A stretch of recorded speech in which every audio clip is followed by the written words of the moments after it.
Hi, everybody. This is Sherry Sims, founder of Black Career Women's Network, and welcome to another career conversation Wednesday night. Thank you guys for being here. I know that our clocks went up an hour, so some of you still have daylight time, so you're probably spending a little bit more time outdoors than inside, and I don't blame you, because if you're anywhere past, maybe Oklahoma, you're probably getting snow, or at least had snow for the last 3-4 weeks, and so finally we're getting some warm weather. But thank you for viewing tonight. Just a couple of things I want to share first. If it's your first time viewing and you're not a member of Black Career Women's Network, please join at bcwnetwork.com. Tonight you can also, if you're watching live from our website, you can tweet your questions to us at BCW Network, or you can also tweet them to our very special guest, Mothyna James-Brightful, and her Twitter handle is Mothyna. Simple as that.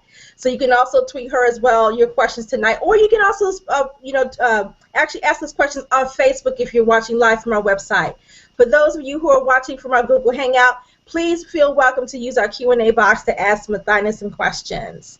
I want to go into first a special introduction of our special guest tonight. Her name is Mothyna James-Brightful. She is the Visionary Director for Heal a Woman to Heal a Nation. Did I say that right? You did say that right. Hey, everyone. Yay!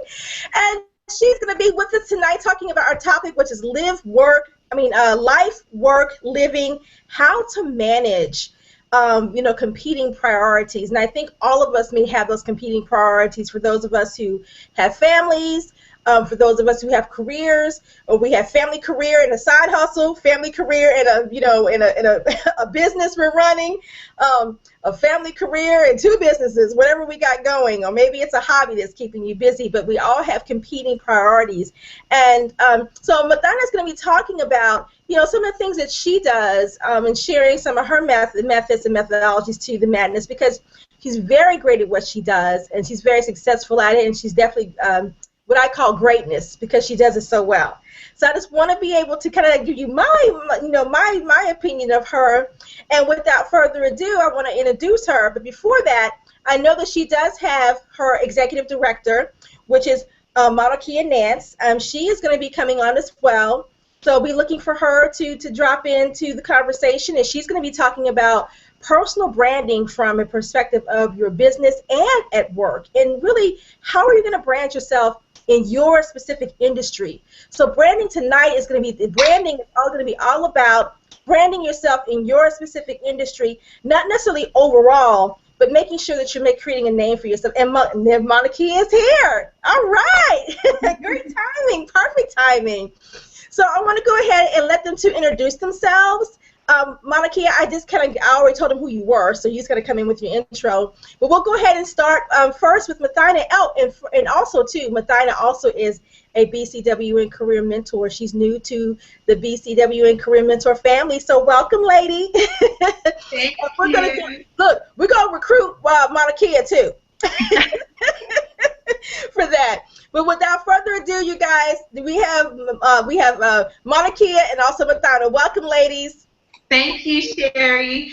I think it's also always so fun because we love giving people tongue twisters. So you get Monokia and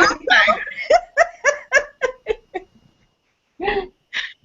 So welcome, everyone. Thank you all for joining the career conversation today, for joining myself, Johnny, Monokia. We do this thing where we like to introduce each other, and I'm going to go first and introduce my sister, and Monokia can introduce me. But here's the thing why we love to do this. I think it's really fun when you work with people you love, people you adore, and you can read the bio, but I can give you the goods. Why? Because we always share, connect, and love on each other and are doing the same thing. Sherry, you know that's true, right? Like, I can give you the goods. It's true. I wish somebody would do a bio on me, so I hate talking about myself. We're going to hook you up, Sherry. You in with the family now. Okay. You down with the crew. Here's one of the things I think you all have to absolutely know. You'll be able to see Monica's bio. You know that she is what we call a brand maven. She's a genius when it comes to creating a visual expression for yourself in your life, but also about creating that next step in business, next step in how you show up in the world. And then on top of all of those pieces, she has over 17 years in brand management experience and was one of the youngest brand managers with Fortune 500 companies. So when you look at the platform that she has helped create for Heal a Woman to Heal a Nation, she created our platform. So when people ask us, how did you get to 77,000 followers? That girl right there, right there.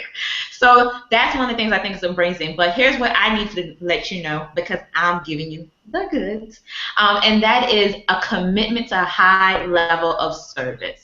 And anytime you find someone who's willing to be bold and authentic and lay it all bare, if you follow her on social media, you'll begin to see it even more.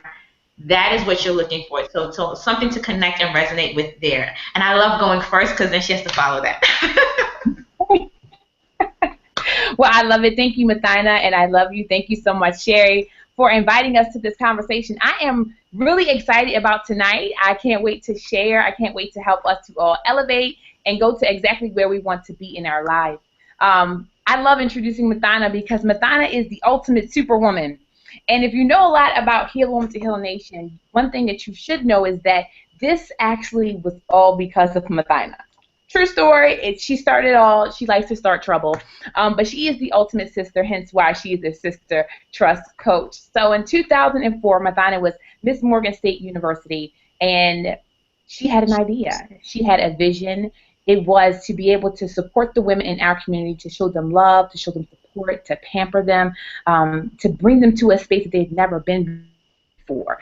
And me, being a freshman, I'm like, okay, I'll volunteer, I'll do that. And I really was there as support. And Mothyna has helped us throughout the 12 years of Heal a Woman to Heal a Nation to continue to be the visionary for how to serve women, how to show up with that heart-to-heart space, with that mentor space, with that trust space. And outside of that, you will learn more about Mothyna and her new release book, Inspire, Engage, and Prevent. And Mothyna works as the director of community engagement for Turnaround. And if you know anything about Turnaround, you know that Turnaround is for victims of sexual assault and domestic violence.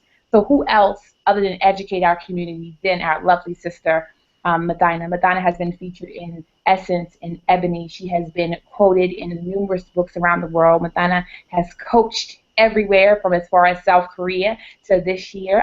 This month, she checked off some clients in Africa, so we love to support her. When you are someone and you are looking for your vision, you are trying to seek your purpose, and you're trying to understand your truth, you want to talk to Sister Mothyna James-Brightful.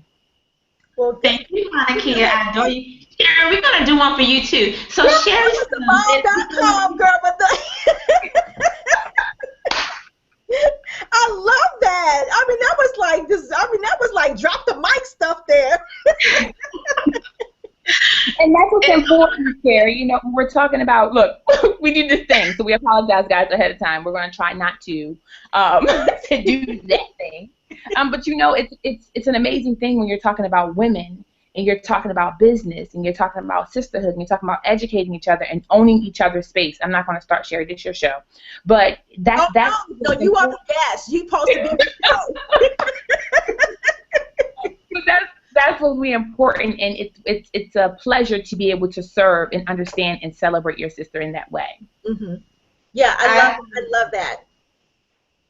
And I think one of the things that is really critical, and I think where we really pull that in and we own that experience, and I'm telling you, we're going to have Monokia share a story. If not today, when we come back, when she talks about really conquering fear and moving that left foot and that right foot and pushing through and creating that space for growth and opportunity, but pulling that together and looking for what we want, as you know, as so many of us, when we're pushing forward in a career and we're trying to balance our life and we're trying to balance a business, and like Sherry said, we might have a side hustle or a career that we're learning to push forward in addition to, right? So we're building dual careers and systems.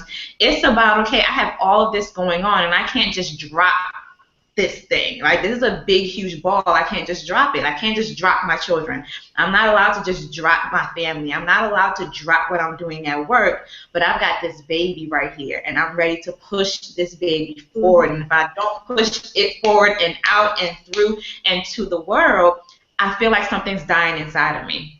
And so when we're looking at that, building a community around us that allows us to really move forward with an opportunity to share and to grow and to build the life that we love and the life that we choose is absolutely critical. So when we talk about how to manage that life of competing priorities, I want to give you 3 solid nuggets to make this a reality. So sometimes we think this has to be this amazing, groundbreaking, the world is about to change. No, the world doesn't need to change unless your world changes first. When your world changes first, we talk about I Heal, and the reason why we call this Heal a Woman to Heal a Nation, and we partner with amazing programs like the Black Career Women Network, is because the first person you need to heal is the one in the mirror, the woman looking at you. That's number one. That is the number one priority, to manage who you be in the world. So how do we even look at doing that? So here's number one. I want you to write this down, tweet us, let us know that you're listening, jump into our Facebook group. Cell phones out, get your paper and pen out, start writing it down. So text us, we want to see you pop up. So let's get started. And here's the first thing in terms of balancing those priorities. Guess what? Have you really prioritized? Rule number one is to prioritize. Here's how you think you prioritize. I'm so busy. I got a lot going on. Oh my goodness, I don't know how I'm going to manage all of this. And so you think because you live in busyness, meaning you're moving all of the time, meaning so many people are calling you or pulling on you and demanding something from you, you think you've prioritized. Dear sister, that is not prioritizing. That is not prioritizing. It is not prioritizing. It is allowing your world to rule you rather than you rule your world. Prioritizing looks like I am ruling my world. I can stand powerfully in my yes and my no in the moment. Because to prioritize means you know what needs now. Doesn't mean it's never going to get done. You know what needs now and you know what needs next. And as women who are leaders, who are powerful career movers and changers, that also means that you're pulling your powerful now and next and being really clear about what that means. So let's say, for example, we have children, we have spouses and partners, we have work, and we have career. I'm saying work and career. So work may be entrepreneurship, some type of program you're running, and then you have like your career. So for those of you who maybe you're not working now, maybe you're in school, that's your career right now, and you still are doing this work to make money. So you've got all those things going on, and then on the other side of the hand, you are active in your faith-based community. You are the president of the PTA. We have all of these things managing. So take a really deep breath right now. Release that out. Yes. And know that just because it drops doesn't mean it's broken. So realize that you're going to drop something. And that's actually okay. That just because I've dropped it doesn't mean it's broken. All the things that you're managing won't always fall apart because it's slipped a little bit. It's bendable. It doesn't mean it has to be breakable.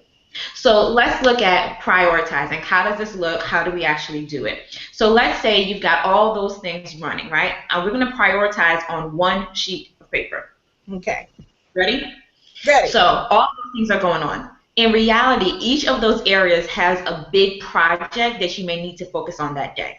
And big project can be go to the grocery store, or it can be call a sponsor. Big project can be any of those things. So I want you to write those big projects right at the top of your sheet of paper. Just what is it? Not what do you have to go do, what's the project? So I'll give you this example. We're working on a conference right now. So that's always on my priority list every day. So in my Heal Nation world, at the top of my paper it will say, right up here, it will say conference, right? And so at the top, I know that's what's going on in that world. I have conference. And for that conference, I know there are other things I need to do. So we'll talk about how to get to the task in just a minute. So that's the big thing. I want you to, so if you're visual, this is really helpful. Even if you're linear, this is helpful.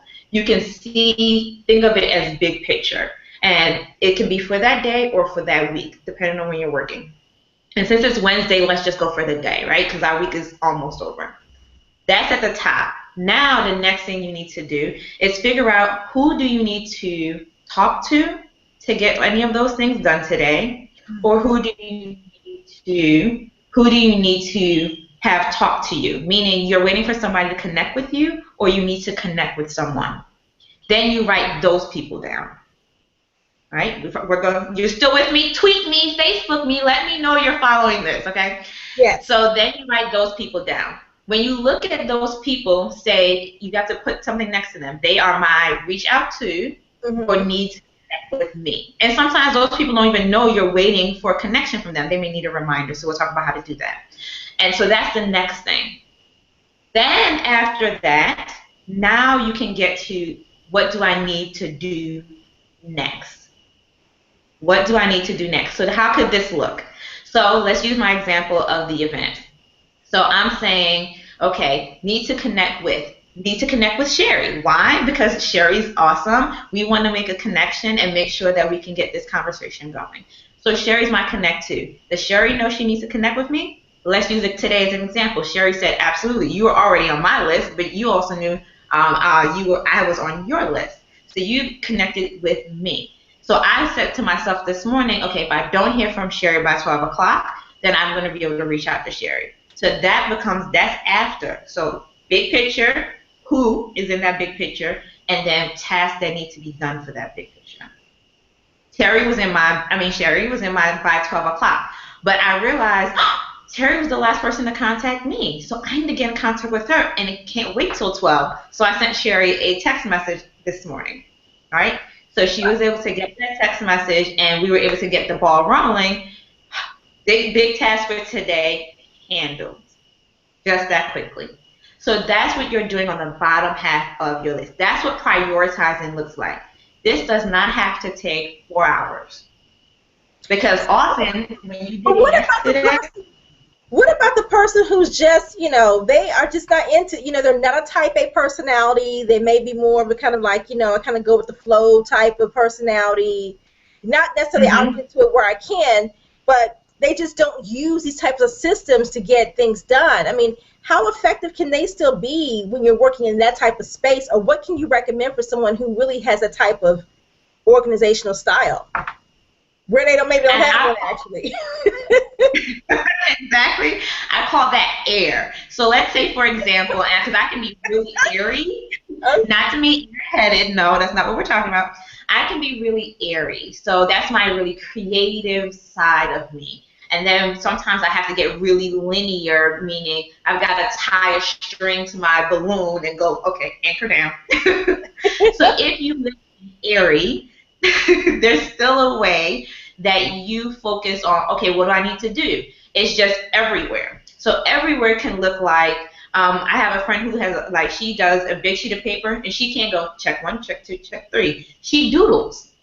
So she'll create a little bubble, and in that bubble is whatever needs to happen there. And then and then down here on the next end of the corner, down at the bottom part, she's like, oh, and I'm supposed to go da-da-da-da-da. So to me, when I'm in linear, never would work for me. I'm like, wait a minute, no, why is it up here and then down here and then over here and then over here? But for her, it makes complete sense. I would have to draw lines to what needs to happen.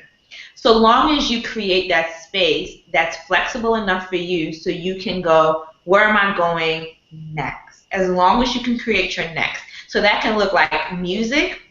You can get really creative. If your song that helps you focus on connecting with your loved one, right? Building that relationship with your baby is like, John Legend or something. And then you prioritize your playlist of music so that when that song comes on, you're like, oh, yeah.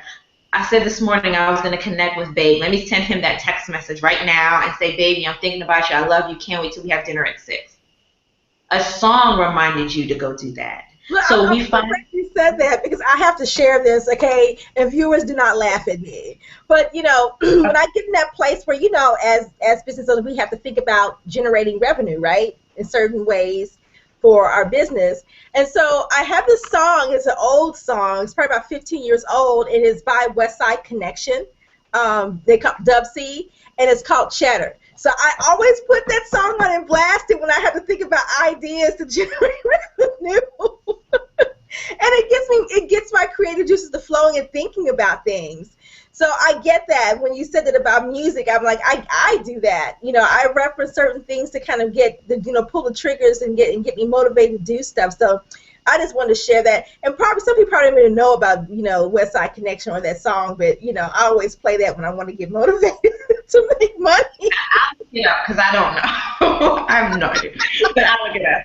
But that's exactly it. What are your tools? Get clear on your tools. Connect with someone to help you get clear on what are your tools are. They're the fallback things that we go through that we don't even think about because it's so natural to us.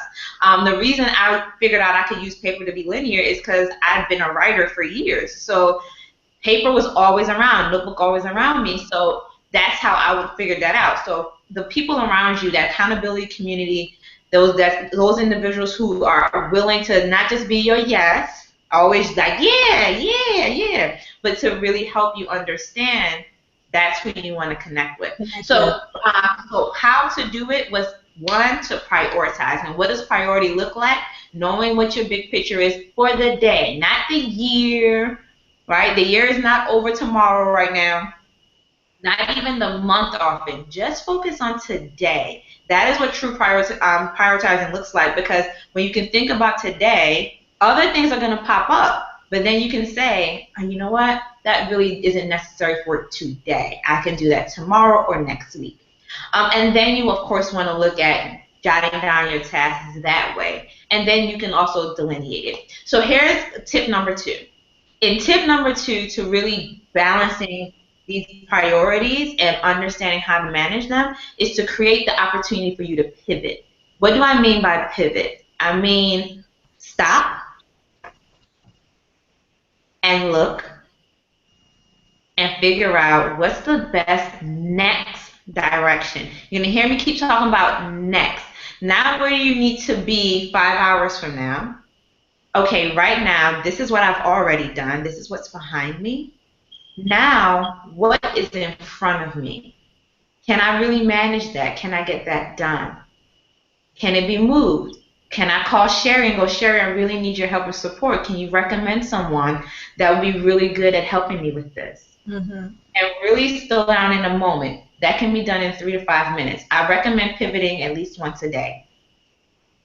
Once a day. Because that might help me, because I'm always doing 5 things at one time. So I think pivoting will help me. That's for sure. Absolutely. Learning how to pivot and create that space. And look, we're breaking this down to focus on the day, but think about this if you were doing this in your business, in the long-term career. If you're thinking about, okay, I'm building this organization, I'm building this business, but I also have this career. Right now, what does my brand show up and look like? I might have straight hair today, but if my brand is about curls, if my brand is about braids, then I might have to switch that. Monokia is going to give you all that juice in a few minutes. So look at that pivot, right? Look at the pivot. Where do you need to move? Slow down, stop in the moment and say, okay, this is how far I've come. This is what I'm telling myself I need to do still today. But is that really necessary? Yes, it is, but is it necessary right now, or can I make it a next? Can I do it tomorrow? Can I call a friend? Can I phone a friend and have some support in terms of how I get this done? And the last thing I'm going to tell you is to practice the art of forgiveness. We beat ourselves up so much because we want to manage everything. Practice the art of forgiveness, and I'll give you a real life example. This past weekend, if you follow me on Facebook, you saw, hey, unplugging for the weekend, bye. So for one of the few times, and I've been married almost 10 years, on the few times in our marriage where neither one of us had to work, we had no other reason to go away, we actually went away. We said, I hit my team. I said, look, y'all, I'm gone. I'm not checking email. I'm not answering the phone about business. It has to be a 911 situation for you to call me because this weekend is about me and my book. And that was like one of our, so we finally went away and unplugged. And when I came back, I had an email from a potential client who was trying to book me for a speaking engagement in May. And she had emailed me while I was away and asked whether or not I would accept, the rate and the fee that she wanted me to have. And within a few days, she emailed me back before I had come back from vacation and said, due to the sensitive time nature of this, I need to move on, and we selected another speaker. So I got both of those emails, kind of back to back when I came back to the office. And I almost went into, oh my gosh, that would have been great. That was one of my speaking engagements for May, and it would have given me the opportunity to sell this book and really. And I had to go, pivot, art of forgiveness. It's okay. That was not the end of the world. It's not the only speaking engagement that's going to come up for this time period for May. And what happened? In less than 24 hours after reading through that and having a quick moment and knowing, nope, everything I did that weekend was so worth losing out on that one engagement. Right. I got another message and another invitation to speak at a conference for more money. There you go. For a greater opportunity, right? So practice that art of forgiveness. We are our biggest critics, and we want to beat ourselves up when the things we have to manage butt up against each other.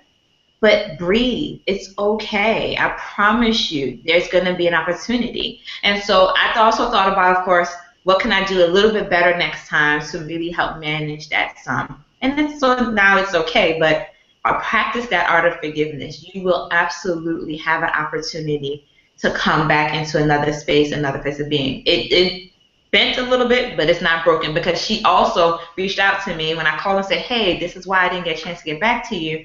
I'm looking forward to an opportunity in the future. She said, absolutely. I actually feel kind of bad about how I said it. I didn't mean to just throw you away or anything. And I said, no worries. So we're going to have a chance to work together later. So look at those things like that. She reached out to let her know that it was not intentional and that this is the reason why, and she could understand it. And that's the good part. Now, that I like. Because yes, it's not all about, you thinking you're not being professional, responding to her request and all of that good stuff. So, yeah, that's good. I'm glad. Yeah, just have that moment and give yourself the opportunity to say, okay, I can do this. There's space here for me to grow and for me to move, and just allow the space to happen. So let me ask you something else about this pivot, because this is like, for me, probably what I need, because I'm one of those creative types. So I tend to be all over the place. I'll get this done. I'm off and running, and I have like about 5 stacks of these here. And like that are written on all over, and then I have a brand new stack that's waiting for me to just pull out another and start writing, right? And so, and I write every single thing in here. Whether it's a conversation or something triggers in my head from a phrase, I'll write that phrase down. So and then I'll go back and say, okay, I remember that, and I'm like flipping through, looking for that note or something like that. And so I think the pivot piece for me is important, because if I'm in the middle of creating a promo or writing an email, and then my phone is ringing, or it's a client saying, I got a question, can you help me? And then I'm not good at getting back to the other stuff I was doing. So how do you, is pivot good for that? What can you do in the case when you get so distracted that way? Absolutely, because it happens to me too. Like while we were talking earlier, I think, and I was like, okay, I had like 3 or 4 phone calls that happened in the time frame that we were just communicating, right? So when things like that happen, so let's use this example of I'm creating something on the laptop right now. My phone rings, and I answer it. I'm going to talk about when to answer and when not to in a second. I answer it. Here's what we usually do. We answer it, and we're talking to them, and we go someplace else. We go to Facebook. We go to a different document. We go somewhere else on the computer, rather than also just dealing with the phone call. We also add something else other than the phone call to what we're doing in that moment. Deal with exactly what's on the phone call. And on that piece of paper, don't move from your screen. So if you're working on that project, do not move from the screen. And hey, I need this information, so on and so forth. Our answers to clients is always absolutely. I'm here to serve you. So yes, absolutely, I'm here to serve you. You have a question? Answer the question. If the question requires you to go into a different file or to pull something out, say, you know what? Can I have 5 minutes to get this to you, and then 10 minutes to respond to you back? So a total of 15 minutes to complete your request. What is your client going to say? Generally speaking, unless it's literally not literally a fire, they're going to say, oh, absolutely. Oh, my God, I didn't even ask you if you were busy. Right. The clients we love anyway, they do that. So they're like, I didn't even ask, so I apologize. So they have that moment. You make your note and set a timer. Timer is right on our lovely little phones. Set a timer. Give yourself 15 minutes to complete. Oh, I am going to try that. Set a timer for the task. Okay, I'm gonna try that. Set that timer, and it will help you, because when it goes off, you can go, oh, you know what? Either you're going to go, oh, let me go ahead and do that now, or, oh my gosh, it's been 15 minutes and I didn't get back to what I was doing. So if you don't open any other browsers or files, because it's still sitting there staring at you, and then you'll go right back to that and finish it. And when your timer goes off, then you're like, okay, let me send my client this. And that's what happens when distractions come. Ask yourself, is this a now thing or is this a next thing? Okay. This makes sense for me, because I know that can be very, very tough for me sometimes, because I do sometimes watch the clock as I'm doing a task, but not because I want to make sure I'm getting it done in a certain time frame, but sometimes I'm seeing how long is it going to take me to do it, because I'm trying to get certain tasks done in a certain amount of time, and seeing how I can allow myself to get more things done in the day, instead of taking so long to do those. So I think I'm looking at the time in the wrong way when I'm looking at it. So, but I'm going to try the set timer thing. I think that's going to be pretty cool to try on my phone. I am, and just to see if I can start doing that. Because I think one of the things that for what has happened with me is that now that I'm no longer working in someone else's environment, where you have this 8 hours pretty much to get what you need done, and then you don't want to stay later because you want to go home, you want to go home, family and whatever, and then now I'm home and I'm working, my own task, and I get up, I work, and what happens is I find myself working late through the night, because now I can do that now, you know what I mean, where I couldn't do that before. I'm working late through the night, but then what happens is, and I may sleep a little later because I've been up so late, and then instead of thinking, okay, you need to stay within the 8-hour time frame like normal people normally do, and keep it that way. But see, I don't have no boo thing at home, so I can kind of like rock and roll like that. So, but I still want to get out of the habit of doing that, because I've been doing that so much more lately, saying, okay, well, I may stop at 3 o'clock, and then I may wait till 10 or 11 o'clock and start picking it up again, and then I'm working till 4. You know what I mean? So I just kind of want to get out of that habit of doing that. Absolutely. And the thing is, if you're doing it as an intentional choice, that's one thing. But if you're not even aware of what you're doing it, and it's because you spent an unintentional 4 hours on Facebook, and you're like, oh my gosh, then that's a problem. But if you're intentional, mine is completely intentional. It's like, okay, I can get this and this done tonight, and I won't have to do it tomorrow, and then I can do something else tomorrow. So it's kind of like me trying to just kind of pack so much in a certain time frame.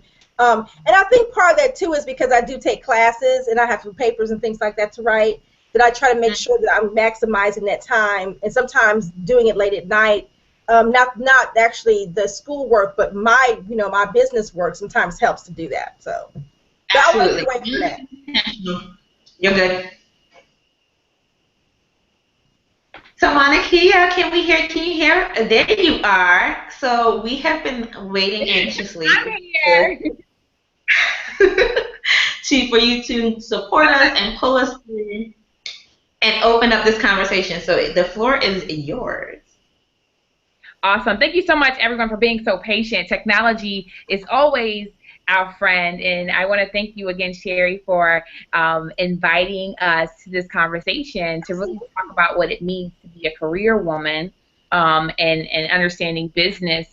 And as I was talking to Mothyna about coming on, we're going to talk about what branding looks like when you're in corporate America, what branding looks like when you are an entrepreneur.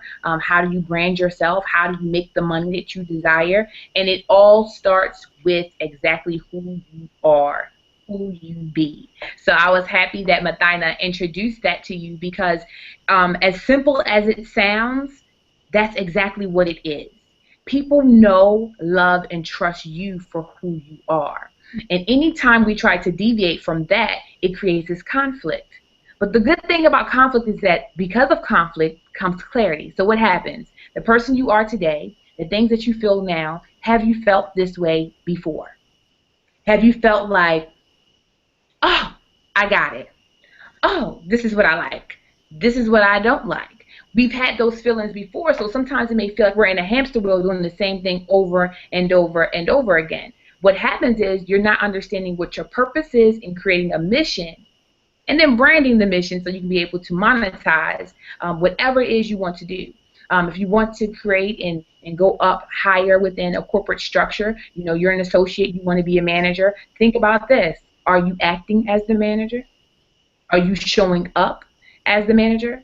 A long time ago now, almost 9 years, 9 years ago, I decided that I was going to work for nobody but me. That was it. I thought about all the things that I've done for a number of companies, all the places I've traveled, all the sacrifices that I've made. Many of us do that every single day. If you understand and you're with me, please make sure you let me know and tweet me at Monokia. That's at Monokia. And so I felt like it was a lot of pressure. It was a lot of pressure to be everything to everybody else and really nothing to me. See, at a younger age, I was not, I was a part of the community where I had both of my parents. No, they were not together, but both my parents were very, very active in my life. I was the first of many things. So imagine this pressure. First child, first grandchild, first great-grandchild, first to go to college, first one to decide they want to get a job. Like, I was the first of everything, everybody's baby. And thank God all my parents are still alive. So all my grandparents, and great-grandparents are still alive today. So being the first of many is a lot of pressure. So there's an identity thing that happens. Do I like this? Do I want to be like my mom, or do I want to be like my aunt, or my favorite teacher, or my favorite coach? We don't know who we really are. We're trying to figure it out. But we have to wear this mask that we do. Right. So that's a lot of pressure as a younger person. So as an adult, as a woman, we continue to do the same thing. That you're starting to feel your way through a little bit, but then you second guess yourself. Well, can I say that? Can I say that at this job? Can I really express how I feel? And honestly, that is exactly how I climbed the corporate ladder, because I did state what I felt. I understood that there needed to be reasoning behind it. If I wanted to be the manager, then I really showed up and did what the managers were supposed to do. I was there early. I would stay late. I would volunteer. I would say, oh, no, this is a team effort. I clocked out and worked off the clock. Listen, you can clock in all you want to at work, but no, there are times they will clock you out. Mm-hmm. You will go home with it on your mind. You will take it in the bed with you. You will fight with your children about it. So what I did was I decided that I wanted the job done. I wanted to be of service. If I'm going to be here, I'm going to show up completely. Every day, show up completely. You want to know how to build a brand, how to be a brand, how to be somebody? Show up every day. So I decided one day, I was working a job. I was working for a company called DSW. Some of you may know of them. I worked in Arizona. I thought I was grown, y'all. I left college and decided I was going to move 3,000 miles away from my whole entire family and pursue love and happiness. Everybody wants that. And the sunshine. So I went to Arizona and I had this great job. I was making great money to be my age. When I moved to Arizona, I was 23 years old. And 23 years old, making $60,000 a year is pretty decent money. I was able to enroll in school there, and I had 6 manager staff. How did that happen? At that time, I had no idea how it happened, because seriously, I just showed up. That's the truth. People are like, "How? What'd you do? What'd you learn?" Nothing spectacular. When they give you the book to read, or the policies and procedures, that long book that every company gives you, and you don't really read it, you just skim through, or they tell you to skim through and give you the tested answers. I actually read it. I decided that maybe I should know what my rights are working here. Maybe I should know what the rules are and what the brand is. That's what really allowed me to move forward, is that if you know two things, you know that when you go to McDonald's, they say, "Welcome to McDonald's, how may I help you?" But if you go to Chick-fil-A, they say, "Welcome to Chick-fil-A, how can I serve you today?" You know what? You just opened up a can of worms that we don't even have time to talk about. Because that right there, just like Cat, when you say that right there, but I'm not going to say the other word. That right there.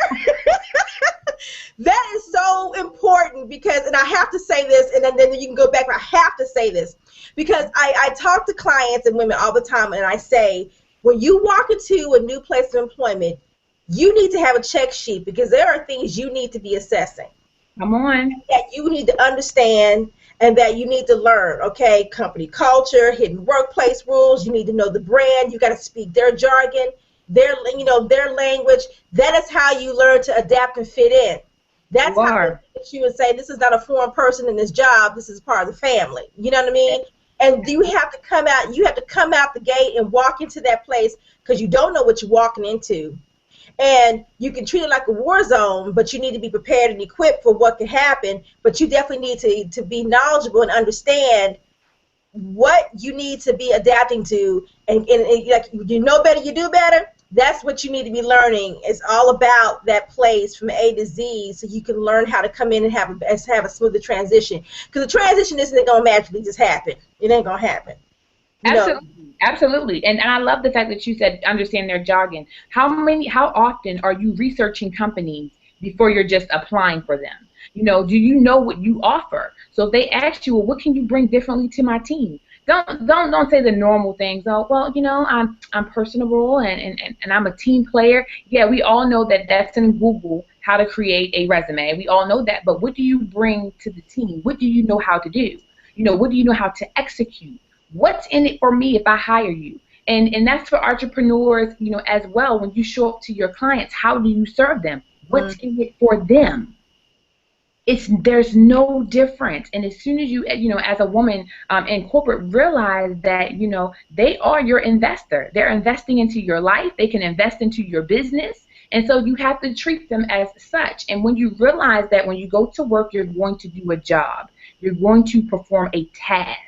And that's your assignment. When you're creating a personal brand or a brand for your life, what is the task? What is assignment? The first thing I tell persons when we're talking about brands and how to create a brand is first is the discovery stage. Mm-hmm. Who are you? What you do? How do you serve? How do you show up? What do you know? What do you execute? Somebody should be writing this down somewhere. Tweet it to your friends. If you're on Facebook, go ahead and hashtag all of us about this conversation to let them know that you are present. Don't keep it to yourself. Because the same way it's coming to you, allow it to be a blessing to someone else. So, the first stage is discovery. Really sit down and think about who you are and be honest.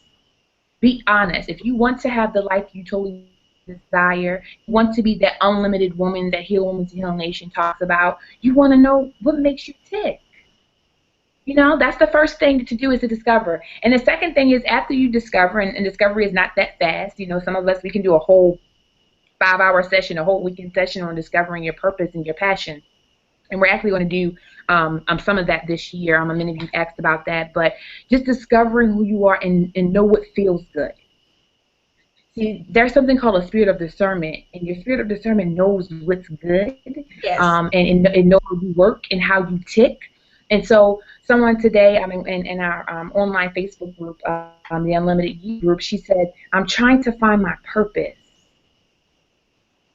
And some of you are like, well, why, Monokia, are you bringing up purpose when you're talking about a brand? But see, your purpose is something that you do naturally.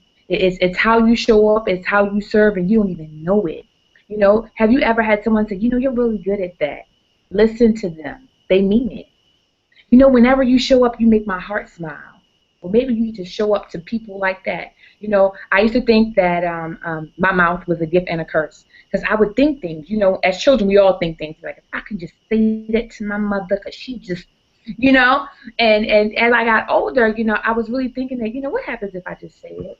And not rude, because I'm a servant. I'm a true servant. You know, Madonna Maria make jokes at me all the time because I'm always trying to save everybody. I swear to goodness, if somebody says, Monica, can I have 50 cents? I'm like, Madonna, we got to find a 50 cent, and this is how we're going to find it. And this is why everybody needs it. And then the whole world is going to believe us. And Madonna's like, but that's not in the budget. What's the plan? You know, how are we going to execute it? And I'm like, I didn't get that far yet. So when she was talking about that balloon, that air and string, I'm all air, I'm clear. So, anyway, I'm all air. I know my purpose. I know I got it, you know. And so when your personal brand, right, your purpose is what you do naturally, how you show up. I never asked to be a speaker. I never asked to talk about branding. It's just how it happened in my life. You know, I had a mission. The mission was, you know, allow me to help women to not feel the way my mother felt and treat little girls the way my mother treated me, because she was trying to find herself. Mm-hmm. That was it. That's what I wanted to do. I didn't want little girls to feel like me. I didn't want mothers to feel like her. And I knew that the issue was is that nobody knew who we were. We were growing up together. Right. So how do you heal a woman to heal a nation? How do you do that? And that's what made me stick to this mission. And I have an obsessive personality when it comes to genius. You know, and I love it. If it comes to genius, I'm all over it. I'm like, what's the book? Okay. You know, Mothyna's like, she'll tell me one thing, and I'll say it's handled, because I'll go and research and find out and figure out who to call. I'm like, you want to talk to the president? I'll be right back. True story. So when you find your purpose, right, that's the first thing you do. Who you are, what you love to do, what do you do naturally. Write down all the good things that people say to you and believe them. You know, once you know that, create that brand. Spread that light. Spread that love. Do it at work.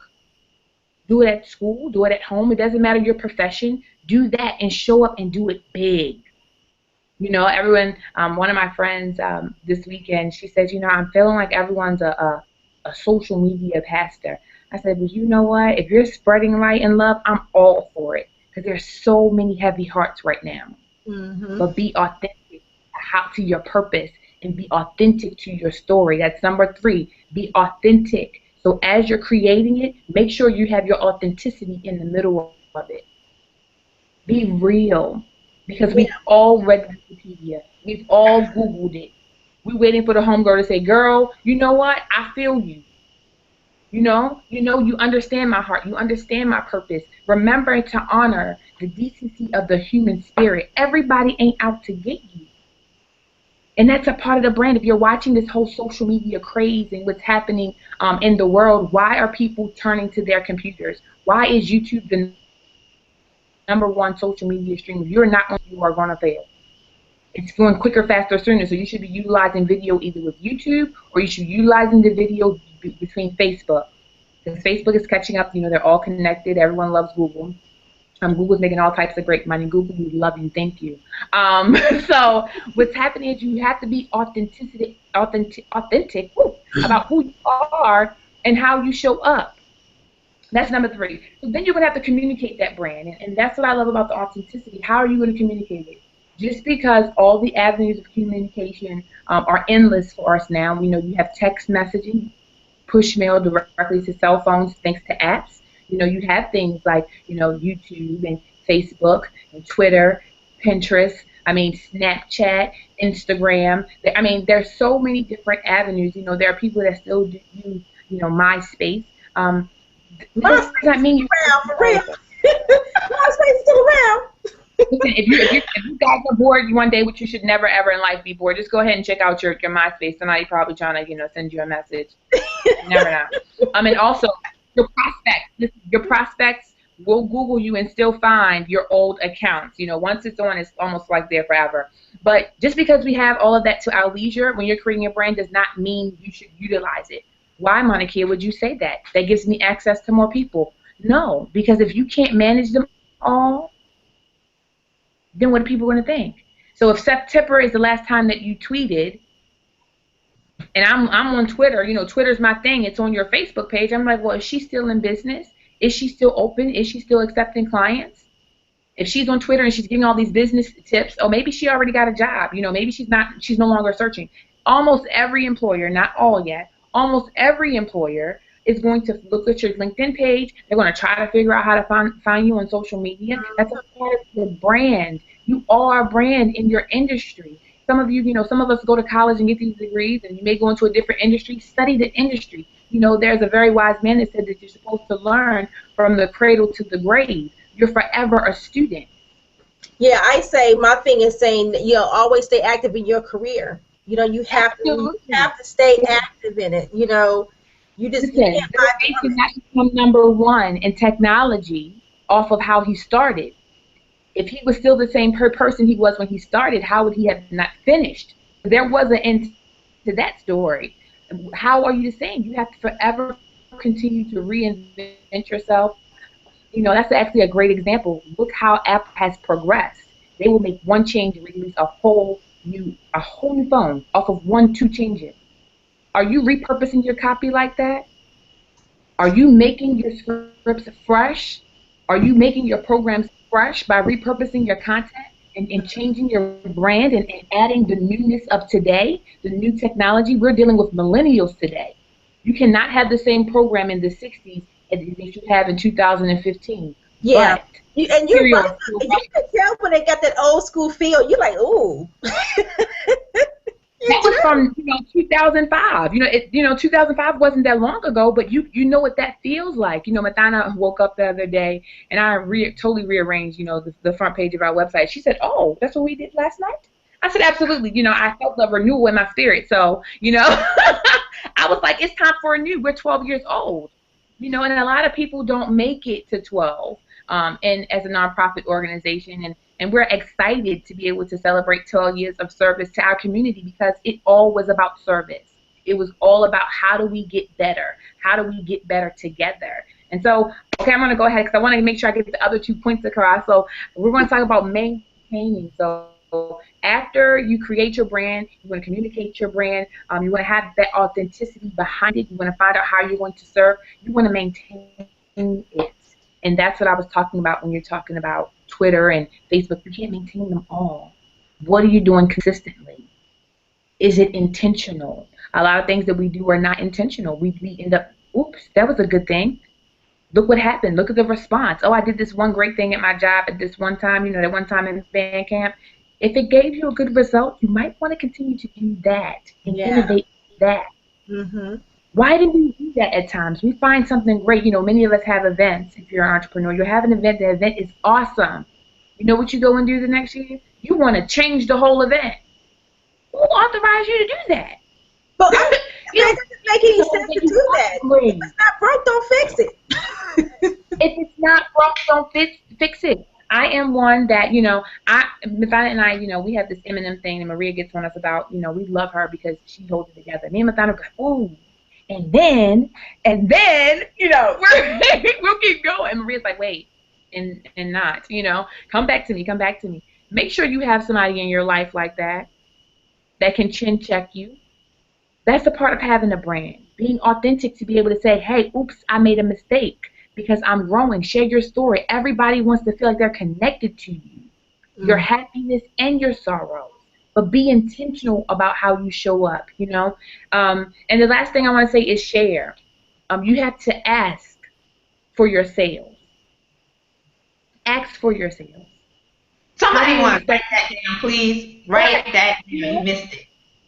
How do you expect? How do you expect to sell your book? Let's tweet that out, Mothyna. We're going to tweet that out, Monokia, because I like that one. Ask for it. What is wrong with that? Be unapologetically great. Be unapologetically amazing. Do that. Wake up and just be. I woke up 9 years ago now, and I decided I wasn't going to work for anybody. And every week my father called me. He'll tell you the truth. Yeah. I say, yes, Daddy. He says, so how's it been going, Monokia? You got a job yet? No, Daddy, I'm not getting a job. Oh, okay. Do you still have your house? Yes. Yes. Every week. Every week to somewhere around year 10. I think he finally got it around year 10. But every week my father would call me over and over and over again and say, do you still have your car? Are you okay? What if I would have gotten discouraged by his questions? What if I would have gotten fearful? But what happened was it made me dig deeper. It made me push harder in my purpose. It made me figure it out. See, the great thing about winners is winners will find a way to win. Yes. You will find a way to win. So I just encourage you to, create that brand of yourself. You have a store, you have a mission, you have a vision. Workplace, you can serve so many people in the workplace. Never let anyone allow you to feel like you shouldn't have a job if you have a job.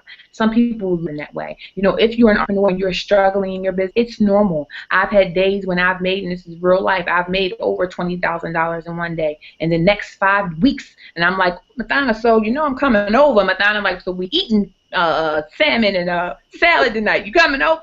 It's real. It's real. And it's normal in its life. But now in this new season, I'm understanding in my business, after having doing that for so long, the highs and lows, I'm understanding what it means to maintain. I'm understanding what it means to systemize. You're not going to get everything the first time. It's okay to fail. Just fail forward. I like that. Let's tweet that out. It's okay to fail, just fail forward. I'm tweeting that out because I really, really like that, because a lot of us don't understand sometimes that we have to take the risk, and sometimes it doesn't work, but we still have to. So we have to fail forward. I like that. So let me ask you ladies something, and this is something I just thought I knew that I would start and use you guys as the guinea pig. But what I want to know from each of you is, answer this question for me, is that I want to know from each of you, what does being a Black career woman mean to you? And before you answer that, because in my mind, I feel like whether you're entry level, C-suite, entrepreneur, mid-career, whatever you're doing, we all are Black career women. That in my mind. So I just want to hear what does being a Black career woman mean to each of you? I'll start. For me, when I think about being a Black career woman, this is really interesting because I tell people all the time that, listen, I'm completely unapologetic about having what people will normally call a 9 to 5. I just call them my most dominant clients because that's what they are. And also pursuing a business or pushing forward in a business that you have to pick one or choose. So being a Black career woman to me means living in possibility and bringing it into reality. So there's all these things that exist, and you don't have to choose one small thing. That you have to, I tell my students, I teach interdisciplinary studies. All of my students have to learn, how do I take two unrelated looking things and use both of them to solve complex problems in the world? That's being a Black career woman. How do I take my career? How do I take my passion? How do I take who I am and how I show up? Come on, girl with the scarf, right?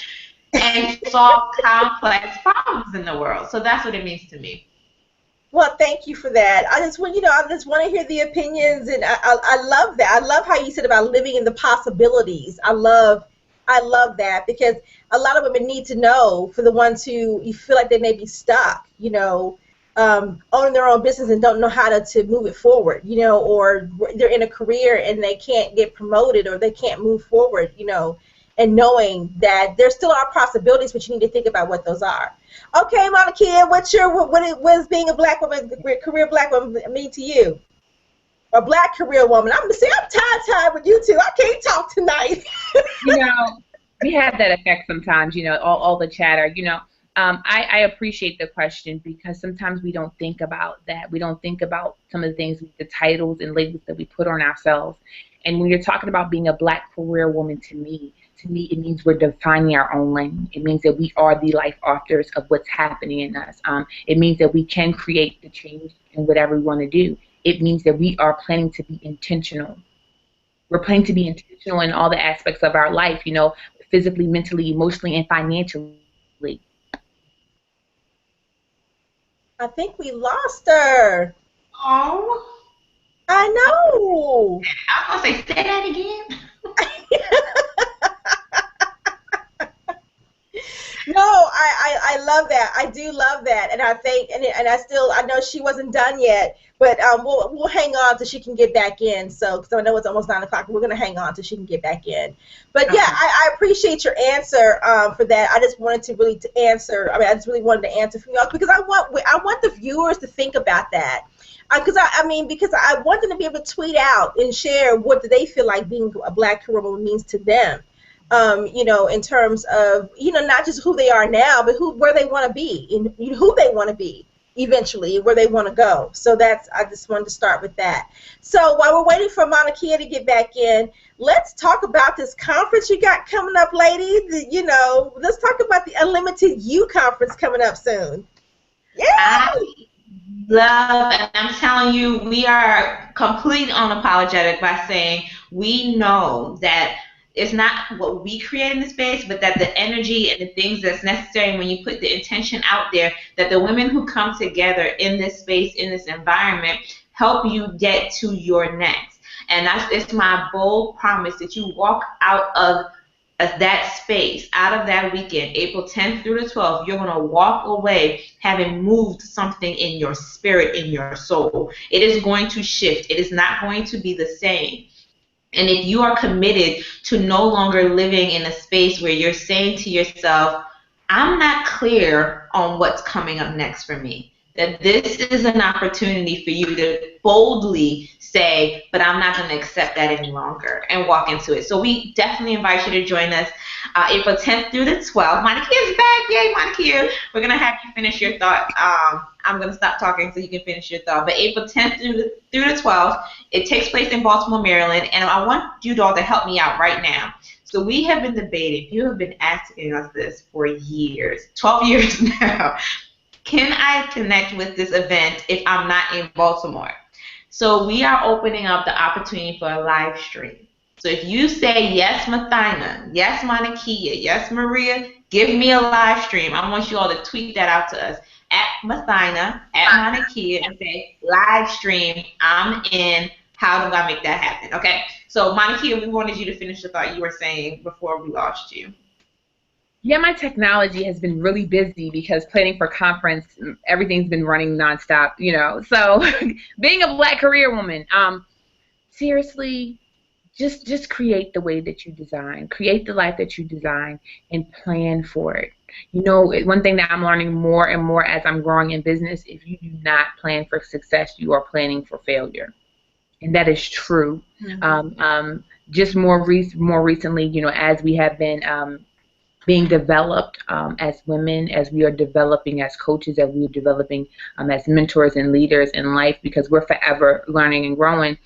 We understand more and more what goals and milestones, how important goals and milestones are. When you are a Black career woman, to me, you're saying that you're going to show up, and you're not only just showing up for yourself, you're going to show up for other people.